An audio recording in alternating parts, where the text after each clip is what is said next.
There's a museum in Xi'an, in Shaanxi province, that every Chinese schoolchild visits at some point.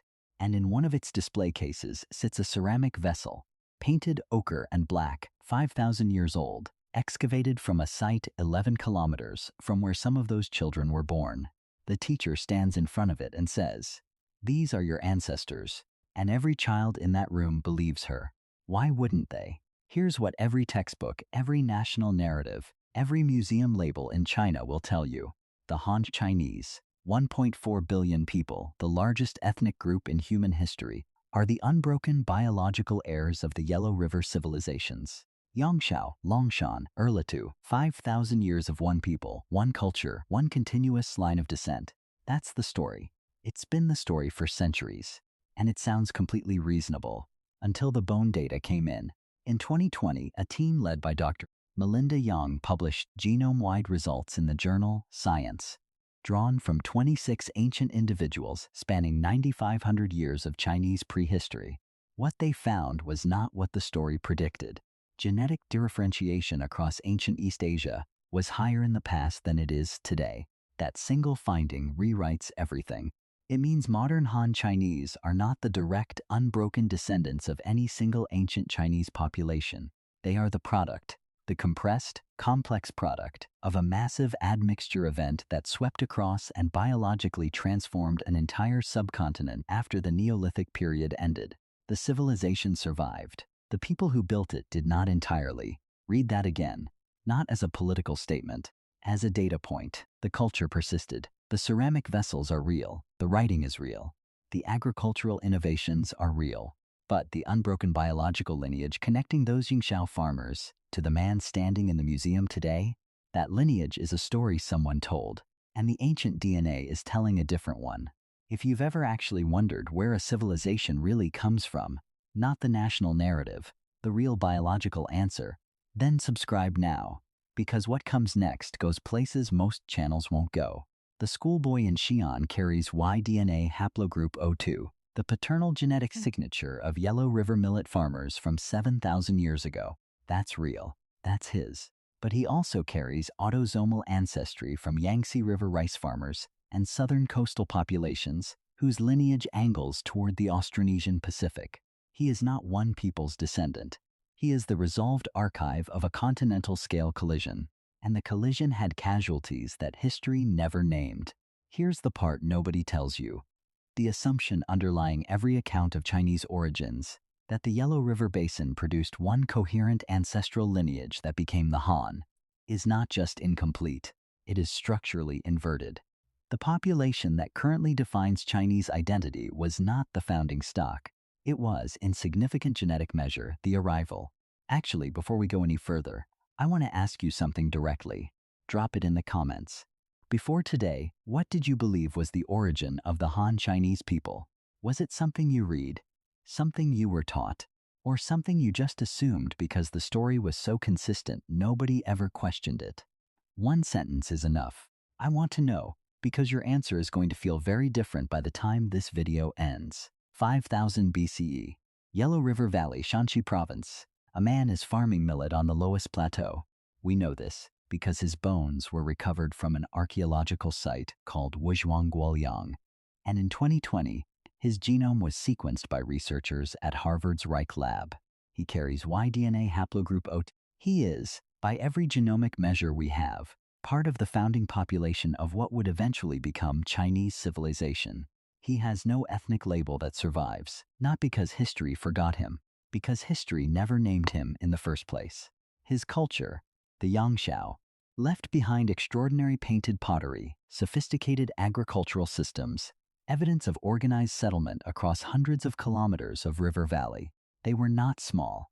They were not marginal. They were the people who built the first version of what became China.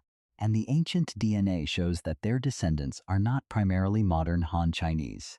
Their lineage was transformed, absorbed into something larger, something that came from multiple directions, something that used the culture they built as a foundation while changing the biology that built it. That is a difficult thing to hold. David Reich's lab at Harvard Medical School has spent years on exactly this question. The dataset they published covers 191 ancient East Asians, including those 20 individuals from the Wuzhuang-Guoliang Neolithic site. When you plot those ancient Yellow River individuals on a principal component analysis alongside modern Han Chinese, they don't overlap. There is a gap, not a small one. A gap that represents thousands of years of admixture, migration, and genetic transformation that the civilizational origin story was never designed to account for. But here's where it gets strange. Among those 20 individuals at Wuzhuang-Guoliang, there is a woman, estimated age at death somewhere between 35 and 45, buried with 2 ceramic vessels. Her mitochondrial haplogroup is D4, one of the most common maternal lineages in modern northern Han Chinese today. She is someone's ancestor. She is, in some real molecular sense, connected to millions of living people. But in what proportion, through which lines, through how many replacements and absorptions and survivals, the data cannot yet resolve. She is specific, she is present, she is in the genomic record entirely clear, and she has no name, not even a culture name, just a site number and a haplogroup.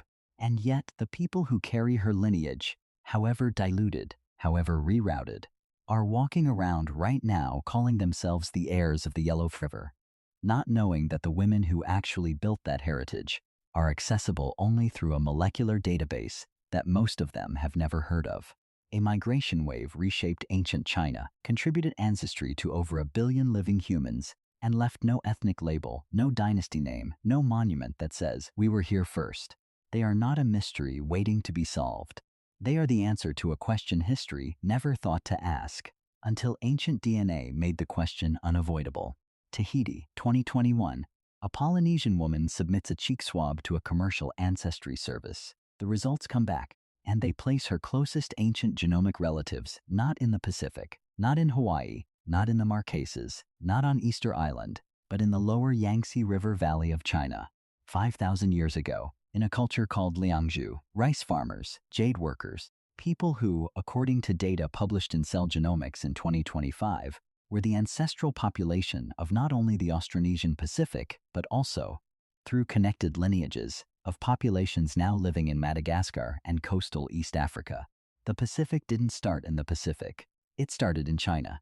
In 2025, a research team including scientists from Fudan University and the Chinese Academy of Sciences published genome-wide data from 74 Middle Neolithic individuals from the Yellow and Yangtze River basins, the most comprehensive dataset of its kind.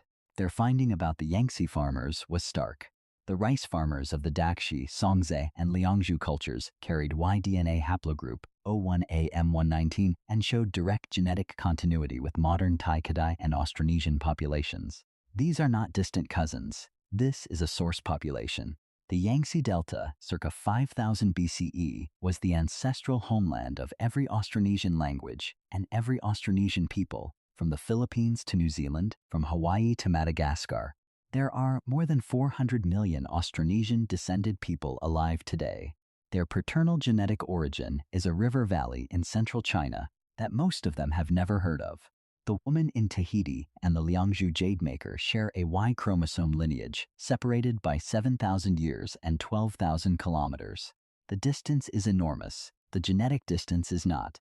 Now here's the part of the story that the Chinese origin narrative almost never includes. Southern Chinese people, the ones that northern-centered Han histories have historically treated as the peripheral heirs, the less original members of Chinese civilization. These people carry the ancestry of the most successful maritime expansion in human prehistory. While the Yellow River narrative was being constructed, the Yangtze people were being absorbed into it, and simultaneously, their genomic descendants were sailing across the world's largest ocean, building new civilizations on every island they reached. The Liangzhu culture collapsed suddenly around 2300 BCE. Geological evidence now strongly suggests catastrophic flooding, the same 4.2 thousand year climate event that destabilized the Indus Valley and Mesopotamia at almost exactly the same moment in time. The civilization ended, the lineage did not, it moved to the sea, and a genetic lineage largely absorbed in its homeland, swamped by the expanding Han genomic tide, is simultaneously alive in over 400 million people across the Pacific. The Liangzhu people are not extinct. They are the largest genomic diaspora most people have never been told about.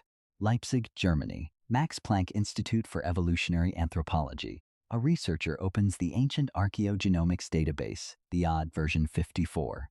It is the most comprehensive repository of ancient human genomes ever assembled. She is trying to model the population history of a 9,000-year-old individual whose bones were recovered from a rock shelter in Malawi.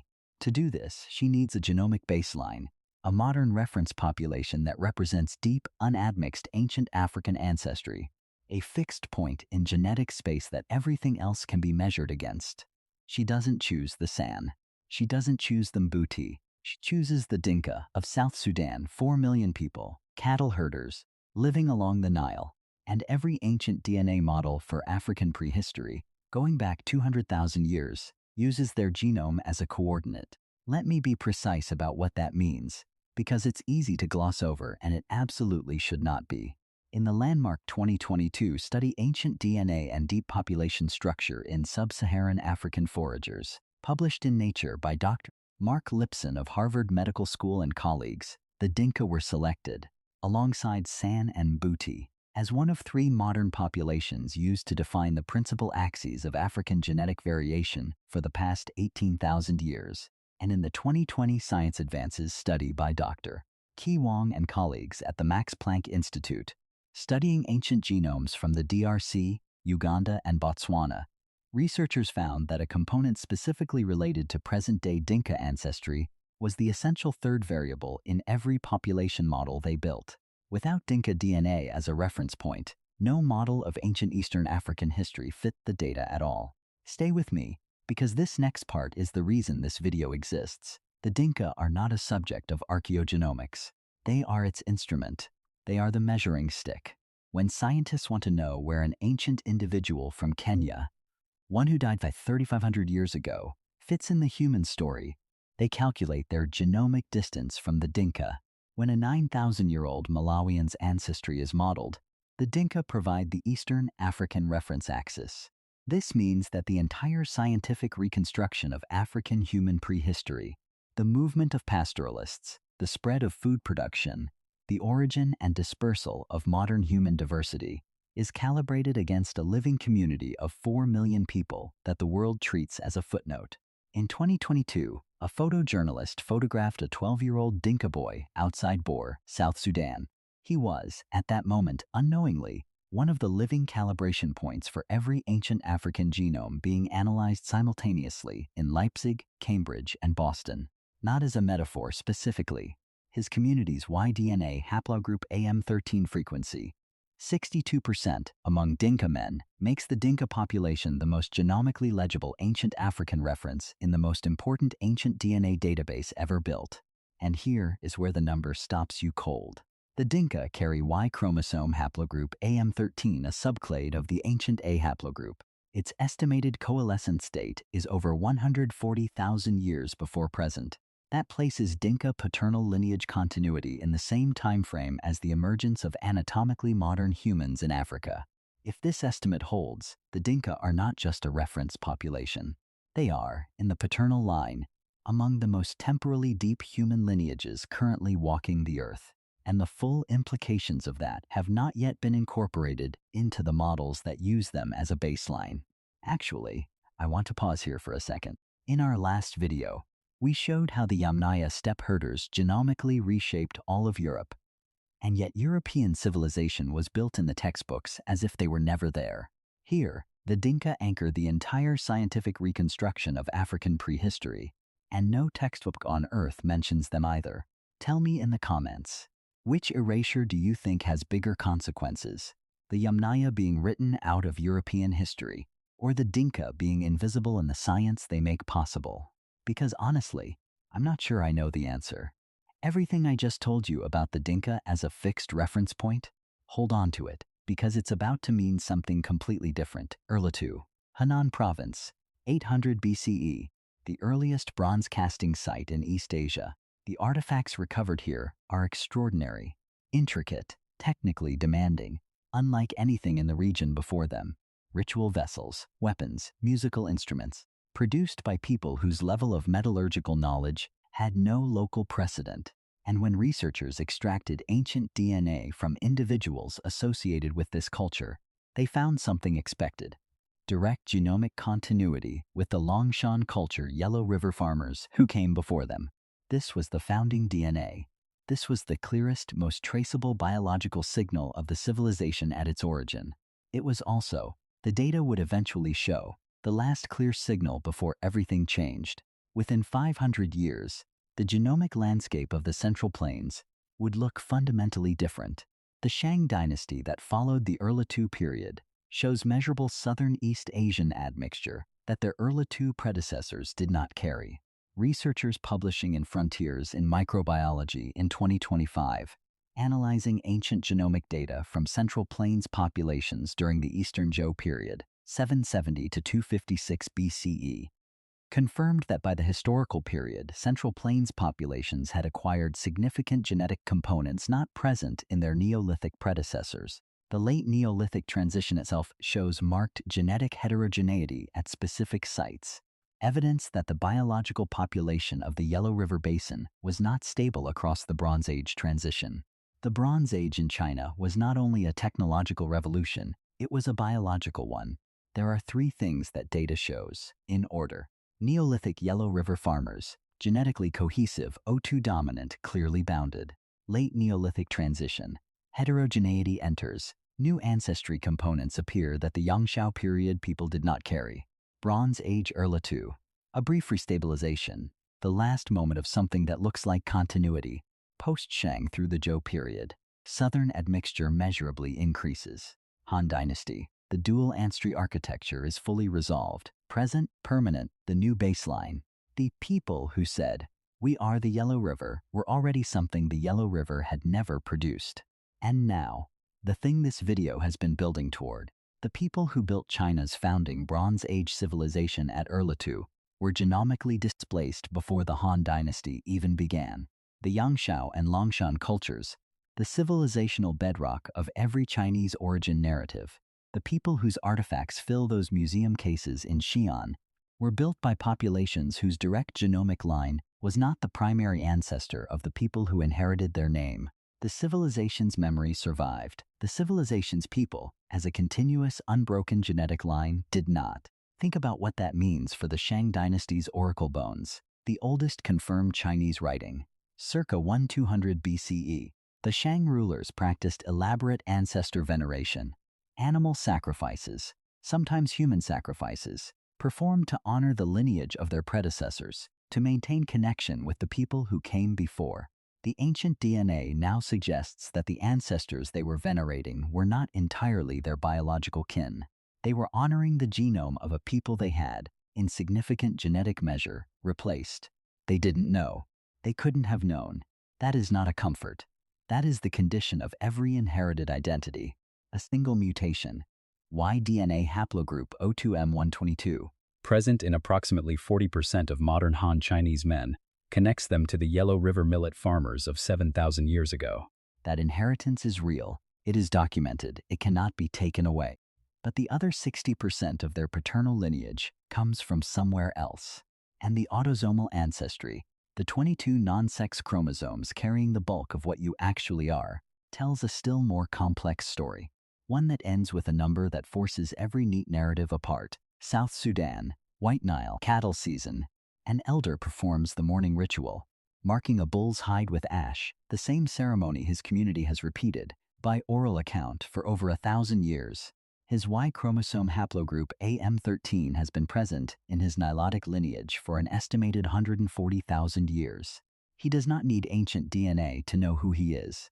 The science has been slowly, carefully arriving at him.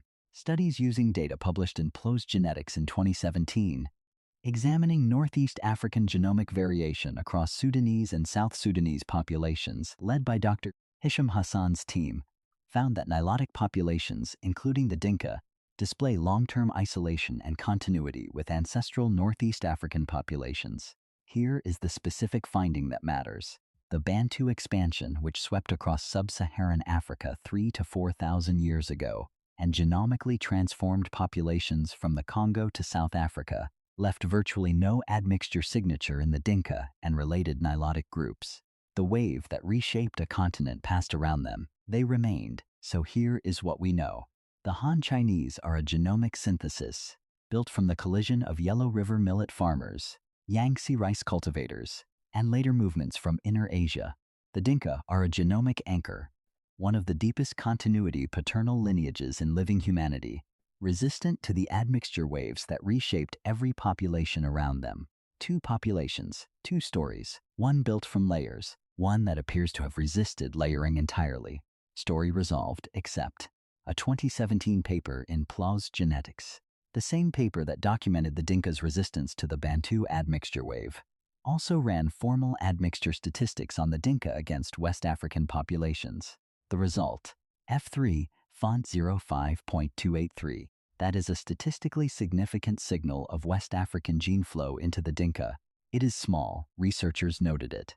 And then, in the larger field of ancient African DNA, it was mostly treated as a footnote because the Dinka's role as a reference population was too useful to complicate.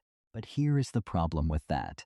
The Dinka are used as a genomic baseline precisely because researchers need to assume their genome is stable, an unadmixed representative of ancient Nilotic ancestry, a fixed point in genetic space. If that point has its own admixture history that isn't being modeled, then every ancient African genome calibrated against it carries an error of unknown size, propagated quietly through decades of published findings. Not a catastrophic error necessarily, but an unknown one. And unknown errors in science are not the same as small errors. And then there's this, a 2020 study published in Science Advances, recovering signals of ghost archaic introgression in African populations, found that between 2 and 19% of West African DNA may derive from an archaic hominin lineage that split from the ancestor of modern humans and Neanderthals somewhere between 360,000 and 1 million years ago. The Dinka were not the primary population tested, but the ghost signal is not confined to West Africa, and no study has yet comprehensively tested the Dinka reference genome for archaic signal, two populations that the genomic literature has treated as opposites, the Han Chinese as a genomic hybrid, the Dinka as a genomic constant, may share more structural similarity than either story admits. Both are products of historical processes that their own civilizational narratives don't fully account for. The difference is that one civilization built its story on the gap. The other is being used to fill everyone else's. Liangzhu, Zhejiang Province, China, around 2300 BCE. One of the most sophisticated Neolithic civilizations in East Asia simply stops. The Liangzhu had built flood control infrastructure spanning 100 square kilometers, dams, canals, water management systems that archaeologists are still mapping today. Their jade work was extraordinary. Ceremonial objects carved with a precision that would not be matched in East Asia for another 1,000 years. And then the cultural layer ends, in mud. For a long time, the prevailing interpretation was invasion, competing populations from the Yellow River pressing south, conflict, conquest. The story history reaches for when civilizations collapse. The genomic record disagrees. There is no significant new population arriving in the Liangzhu region at the moment of collapse. The invaders are not in the genome. They were never there. What investigators found instead, correlating geological data with ancient genomic continuity, was the signature of catastrophic flooding, specifically the 4.2 thousand-year climate event, a prolonged period of severe drought and hydrological disruption that destabilized major civilizations across 3 continents simultaneously. The Indus Valley collapsed at the same moment. Mesopotamia was disrupted at the same moment. The Liangzhu were not conquered. They drowned. Their civilization was ended not by human hands, but by the same planetary climate mechanism that was simultaneously ending civilizations on the other side of the world. What they found next changed everything they thought they knew about where those survivors went. The genomic data from post-Liangzhu populations shows continuity, not replacement by newcomers. The O1A M119 lineage, the Yangtze rice farmer's paternal signature, does not disappear from the record. It migrates south and east into the populations that would eventually become the Austronesian Pacific diaspora. The civilization was ended by water, and the survivors went to sea. Meanwhile, 4,000 years ago in the Nile corridor, populations related to the Dinka were not standing still either. Research drawing on multiple ancient African datasets shows that Dinka-related ancestry was already mixing with incoming Levantine-linked pastoralists to form what researchers now call the early northeastern pastoralists, the group that would carry food production into East Africa, spreading it south and west into populations that are still, today, genetically traceable back through that mixing event. The Dinka did not stand outside the story while history moved around them.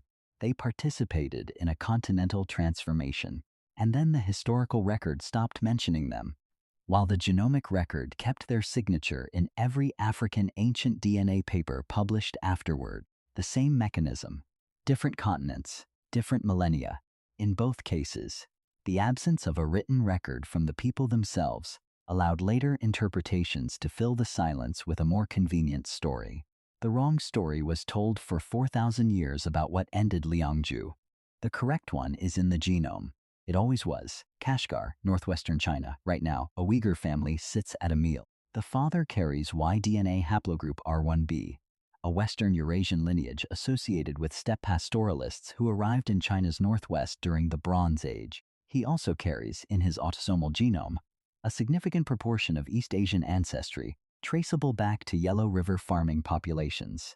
He is, in no metaphorical sense, sitting at the exact geographic and genomic intersection of migrations that were already thousands of years old when Rome was being built. His genome is a map of a collision zone. He is not an anomaly. He is, in molecular terms, precisely where two ancient worlds meet. Research from the 10K Chinese Population Genomic Database Project, an enormous genomic survey of ethnolinguistically diverse Chinese populations, shows that northwestern Chinese groups, including Uyghur and related Turkic-speaking populations, carry detectable Western Eurasian-related ancestry, between 2 and 4.6%, traceable to Yamnaya steppe pastoralists reaching China's northwest during the Bronze Age. The same J, G, and R haplogroup signals identified in the broader Chinese paternal heritage data. The genomic boundary between what we call East Asian and Central Asian ancestry does not coincide with any modern political border. It runs through living families. It has always run through living families. The borders came later, and yet, the political map was drawn as if those genomic fault lines don't exist. The same logic applies, in a different register, to South Sudan. The Dinka's relative genomic isolation, their documented resistance to the Bantu admixture wave, is not simply an accident of geography. It correlates with the Nile corridor's long role as a genetic boundary zone, a region where pastoralist populations moving south encountered farming populations moving north, where lineages held distinct positions for millennia. The modern political and ethnic fault lines of South Sudan map, with a precision that is uncomfortable to look at directly, onto ancient genomic population boundaries that predate the nation by thousands of years. In 2019, a Dinka elder in Juba told a journalist, "We do not fight over land, we fight over who we are." The ancient DNA would answer that the question of who they are is both older and more molecularly specific than any political framing can contain, and that the fighting is not primarily about the present. It is about the genome's memory of a boundary established before writing existed. The political map of modern China was drawn by dynasties. The genomic map of modern China was drawn by migrations 5,000 years before any dynasty used that name. They don't match. They were never designed to match. And between them, in the gap where the genomic boundary and the political border refuse to align, millions of people are living through a tension they don't know has a molecular substrate 7,000 years deep. A conflict from 4,000 years ago was never resolved. It was absorbed into civilization. It became borders. It became ethnic categories. It became wars over identity. The genomic fault line between northern and southern East Asian ancestry, between Yellow River O2 farmers and Yangtze O1 rice cultivators, that line did not dissolve when the Han Dynasty was declared. It is still there, a genetics laboratory in Beijing. A Han Chinese research scientist, mid-40s, looks at her own autosomal ancestry results for the first time. As part of a published study, the results show exactly what the ancient DNA predicted they would. Significant Yellow River farmer ancestry. measurable Yangtze rice farmer and southern coastal ancestry. The precise dual architecture genomic signature of Han Chinese identity, as written in sediment and bone across 9,000 years of Chinese prehistory. She is not surprised by the complexity. She is surprised by what the complexity means. She is everyone who survived, compressed into one person, and none of them specifically. Now, I want to ask you something directly. If you are watching this and you carry any East Asian, Southeast Asian, Austronesian, or Sub-Saharan African ancestry, and statistically, hundreds of thousands of people watching this do, then part of what we've described tonight is not history. It is biology. The Yellow River farmers' haplogroup O2 is in approximately 40% of Han Chinese men alive today. The Yangtze rice farmers' O1A lineage is in every Austronesian population on Earth, from the Tagalog-speaking Philippines to Samoa to the Malagasy coast of Madagascar. And the Dinka's Y chromosome haplogroup, AM13, represents one of the oldest continuously maintained paternal lineages in any living human population on this planet. These are not metaphors, they are markers. Some of them are in you, right now. If this kind of work, following the genomic record wherever it leads, naming what it says without flinching, belongs in the world, then subscribe, because the next episode goes further. The ancient DNA of South Asia has a secret that makes this one look like a preface. The Han Chinese and the Dinka share something that neither civilization's story includes. Both identities were built on top of genomic transitions that the civilizations themselves did not record. The Han call themselves the heirs of the Yellow River. The Dinka call themselves the people of the Nile. Both are right. Both are also the descendants of replacements, absorptions, and survivals that no origin story contains, because origin stories are always told by the survivors, and the survivors are never the whole story. Every civilization is an archive of its own replacements. The question is never whether your ancestors were the founders. The question is whether you have the courage to read what the bone actually says.